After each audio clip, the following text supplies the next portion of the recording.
আমাদের প্রিয় মাতৃভূমির পাসপোর্ট নিয়ে ছোট্ট একটা জরিপ শোনাই আপনাদেরকে। বিশ্বের সবচেয়ে শক্তিশালী পাসপোর্ট সূচকের জরিপটা করেছেন হ্যানলি পাসপোর্ট ইন্ডেক্স 2025। সেটার জরিপে আমাদের দেশের অবস্থান বর্তমানে 101, সামনেও 1, পিছনেও 1, মাঝখানে 0। মজার বিষয় হচ্ছে,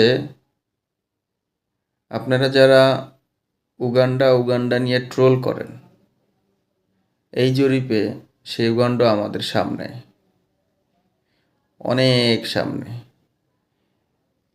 আর এই অবস্থান 1 বছরে 7টি দেশের পিছনে আসছে আমরা।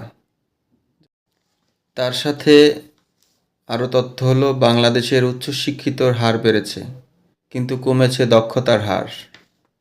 আমাদের প্রবাসীর ভাইরা বলে তারা দেশের বাইরে সম্মান পায় না, শুধুমাত্র আমাদের পাসপোর্টের অবস্থানের কারণে।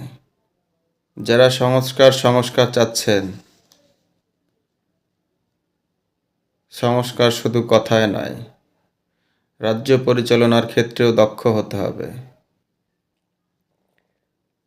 যতদিন শিক্ষা ও দক্ষতা বিনিয়োগের কেন্দ্রবিন্দু না হয়, ততদিন সংস্কার শুধু রিলসের ভিউ আর স্লোগানের স্ক্রিনশটে সীমাবদ্ধ।